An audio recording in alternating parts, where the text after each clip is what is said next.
Olá, turma! Vamos falar sobre a microbiologia do pescado. Vamos lá? Bom, para uma carne de um pescado saudável, ele naturalmente está livre de bactérias e de outros contaminantes. Sendo, portanto, a contaminação mais comum que existe é a que naturalmente está presente nas superfícies externas, como na pele, sobre as escamas, nas brânquias, ou também na parte interna em alguns determinados órgãos, como nos intestinos.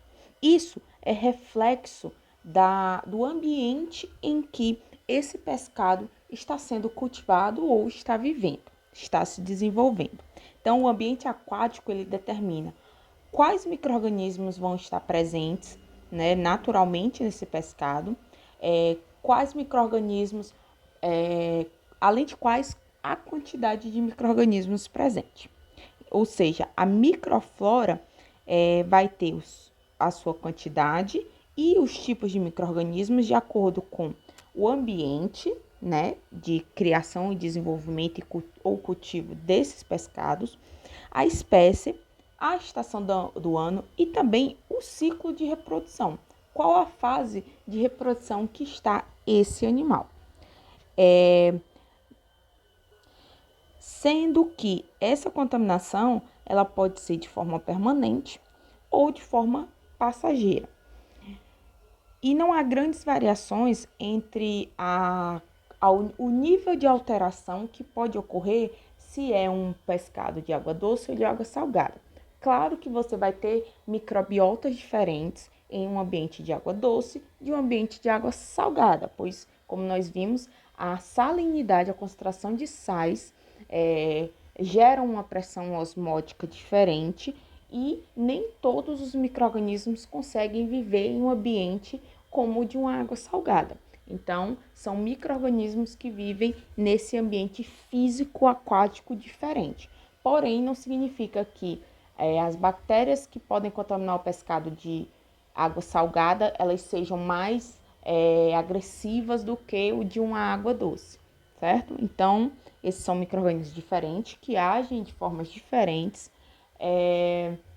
porém, causam da mesma forma alterações no pescado. Bom, para ser mais objetivo, quais tipos de micro-organismos você pode encontrar com mais frequência no pescado? Podemos encontrar vários, mas principalmente bactérias. Porém, você encontra também leveduras e outros tipos de fungos. Destaquei aqui uma lista de gêneros, tá, de micro-organismos que são mais comumente encontrados na contaminação de pescados. Em verde, nós temos gêneros de bactérias, leveduras em rosa e em marrom de fungos, certo? Sendo que as bactérias são os grupos o grupo de micro-organismos que está mais relacionado com a deterioração de pescado, como alcalígenes, aeromonas, acinetobacter, desculpe, está escrito errado aqui, é acinetobacter, bacilos, corinebacterium, enterobacter, enterococcus, clostridium, escherichia, flavobacterium, lactobacillus, listeria, pseudomonas, vibrio e chivanella. Entre fungos nós temos em leveduras cândida, triptococcus e como fungos nós temos aspergillus e penicillium. No caso aqui são gêneros, então não significa que são todas as espécies dentro de cada um desses gêneros que vão causar deterioração no pescado, mas esses gêneros apresentam espécies que estão relacionadas com o processo deteriorativo de pescado. As alterações iniciais no pescado ocorrem em geral, certo? Mas não é 100%, mas a grande maioria do processo deteriorativo de um pescado cultivado em um ambiente adequado, né, processado de forma adequada, pelo menos nas etapas iniciais, tem o seu processo de deterioração iniciado por micro-organismos psicrófilos, como Pseudomonas e a Cromobacter.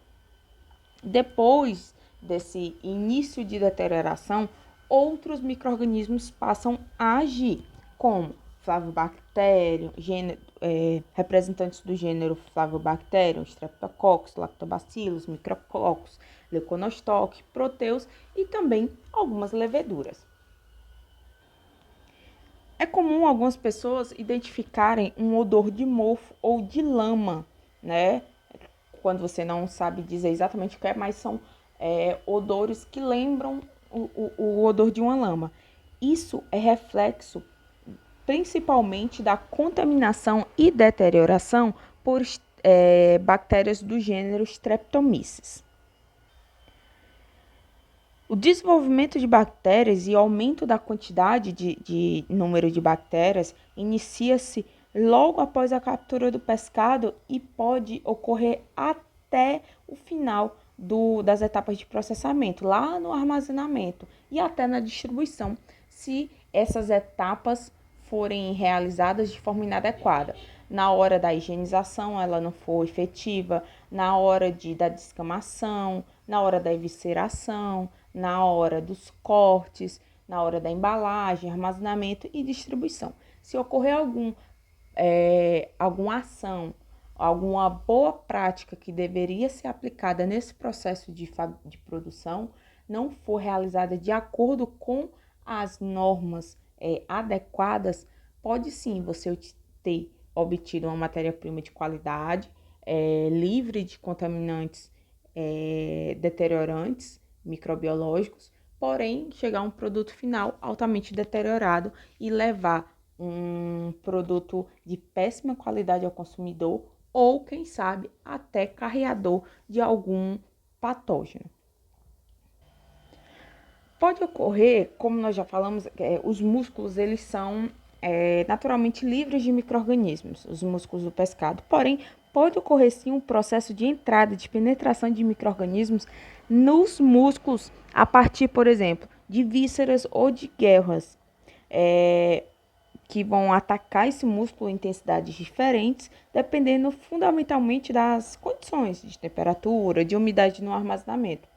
Porque, como nós sabemos, quanto maior a temperatura durante as etapas de processamento, armazenamento e distribuição, mais rápida vai ser essa invasão dos músculos por um erro, né, durante o processamento. Então, esses micro-organismos podem sair das vísceras, das guerras e podem entrar em contato com o músculo e fazer vários tipos de alterações nessa musculatura, que é o que vai gerar a carne desse pescado.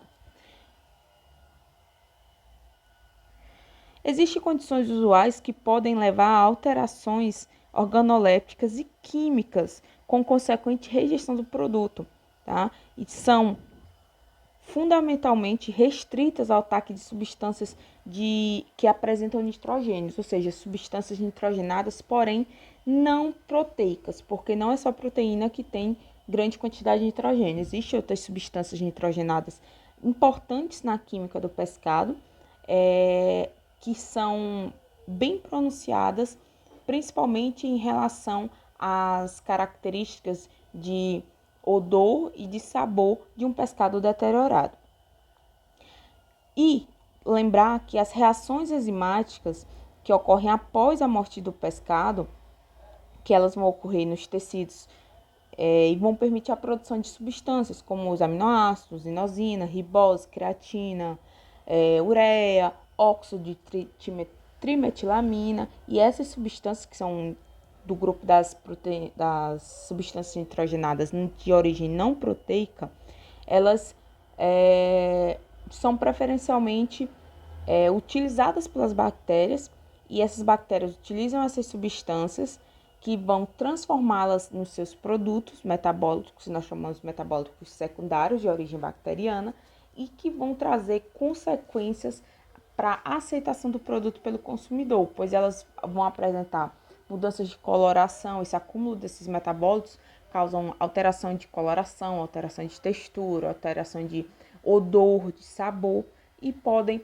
gerar uma não aceitação ou até serem perigosos para o consumo. Quais fatores podem interferir nos parâmetros de deterioração do pescado? Vários, desde o modo como ele é criado, o ambiente em que ele é criado, a temperatura em que ocorre o processamento, as condições higiênicas do ambiente, do manipulador, dos utensílios, até a condição em que se encontra o pescado, o esgotamento físico durante o processo de captura, a falta de oxigênio no ambiente aquático, a manipulação excessiva, o conteúdo gástrico, o tipo e o grau de contaminação na musculatura, se ocorrer, né, uma contaminação prévia, e também sempre focando no processo no parâmetro de temperatura durante as etapas de processamento. É comum ser utilizado na área de pescado o termo off-flavor para determinar e para se referenciar o gosto, o sabor e o odor degradado de pescados. Esse é um termo muito utilizado. Lembrando, né, que como nós já falamos, independente se é água doce ou água salgada, não tem-se assim uma relação direta entre o nível de deterioração que pode ocorrer no pescado. Sabe-se, o que a gente pode afirmar é que são deteriorações causadas por micro-organismos diferentes, pois os ambientes de crescimento de água doce e salgada são diferentes e a quantidade de micro-organismos também é diferente, mas a contaminação ocorrendo tanto em ambiente de água doce como salgada pode causar sim deterioração em níveis similares no pescado. Geralmente os pescados alterados eles têm uma grande flora de bacilos gram-negativos como Pseudomonas e Achromobacter e muitas dessas bactérias gram-negativas elas podem crescer de 0 a menos 5 graus. Por isso que os primeiros a crescerem são os psicrófilos.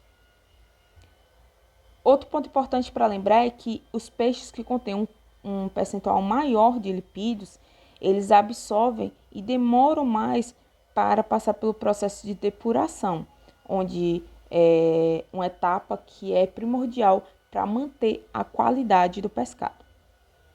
Aqui eu trago uma lista das principais sinais de alteração do pescado. No caso de peixes, especificamente, tem que se observar que eles, se estiverem nessas condições, estão passando pelo processo de alteração e deterioração.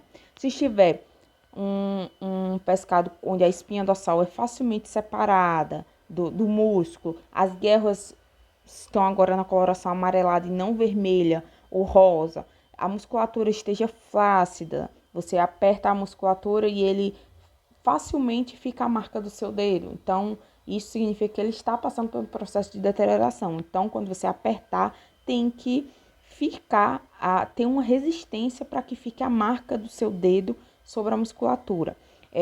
Uma aparência tem que estar brilhante, porque se ela passar para fosco, para pardo amarelado, será um sinal de alteração. E se ficar também coloração arroxeada, isso é uma consequência da oxidação da hemoglobina, né, daquela proteína carreadora de oxigênio do presente no sangue. Odor de amoníaco ou pútrido, aumento da viscosidade, porque não pode ter muco, aquela substância muitas vezes transparente, brilhosa e pegajosa, não pode ter muco na superfície ou nas escamas, nem nas guelras. E algumas espécies apresentam composição com maior teor de lipídios, como eu já tinha dito, podem gerar um odor de ranço maior, devido à oxidação desses lipídios. Aqui alguns sinais, né, que diferenciam um pescado deteriorado de um fresco.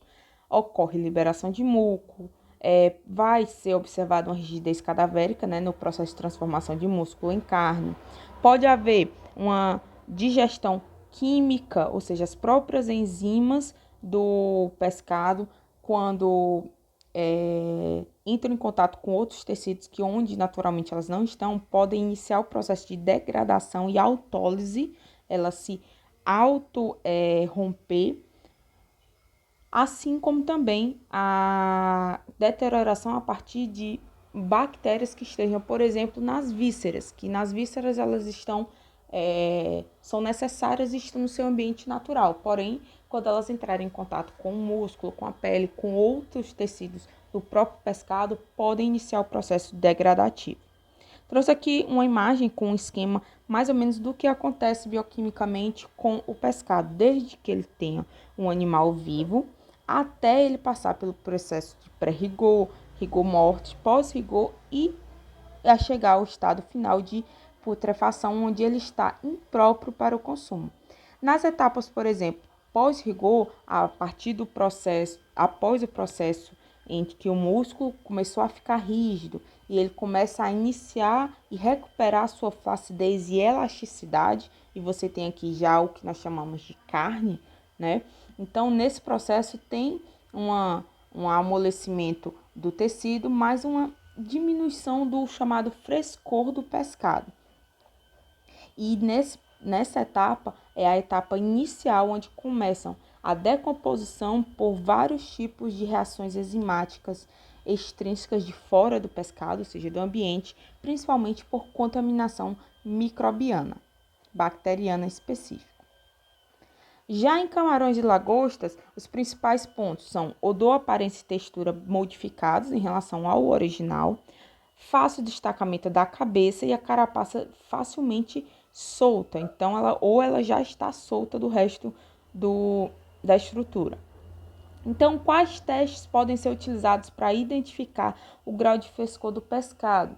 Existem vários testes, entre eles os organolépticos, né, aquele exame externo para ver o brilho, a transparência dos olhos, coloração própria, se ele não tem viscosidade, se tem um aroma característico de peixe ou aquele aroma de maresia, né, de mar, guerras vermelhas que não tenham músculos, tecidos resistentes à pressão do dedo, vísceras intactas. No caso de testes físicos, pode-se olhar o pH dos tecidos, o índice de refração do fluido que está no olho, né, no ambiente ocular, a textura do tecido muscular, a perda de água dos tecidos e também alguns testes químicos, como quantificação de compostos de degradação, que são resultantes lá daquele desenvolvimento de bactérias, ou de quantidade de substâncias oxidadas, assim como análise do quantitativo de bases voláteis, como trimetilamina, dimetilamina e amônio. Aqui algumas imagens de um pescado com uma qualidade adequada, né? Olho brilhante, as garras vermelhas ou rosas, uma coloração externa brilhante metálica, nadadeiras com resistência à tração, escamas bem brilhantes aderidas ao corpo, a carne firme, com resistência elástica e coloração própria da espécie, algumas esbranquiçadas, outras mais marrons, outras mais alaranjadas, as brânquias rosas, os olhos transparentes e brilhantes, salientes, né? E a superfície do corpo sem muco, né? Claro, limpa e com um brilho metálico característico. Outro ponto importante é o processo em que você vai conservar, armazenar e também distribuir, colocar no ponto de venda os pescados. É errado você utilizar, por exemplo, o gelo apenas na parte de baixo do isopor ou do ambiente de exposição, né, do produto à venda para o consumidor, assim como colocar o gelo só em cima. Você tem que ter gelo ao redor de todo o pescado, em cima, embaixo, nas laterais. Aqui algumas referências, via suas dúvidas, faça atividade e até a próxima aula.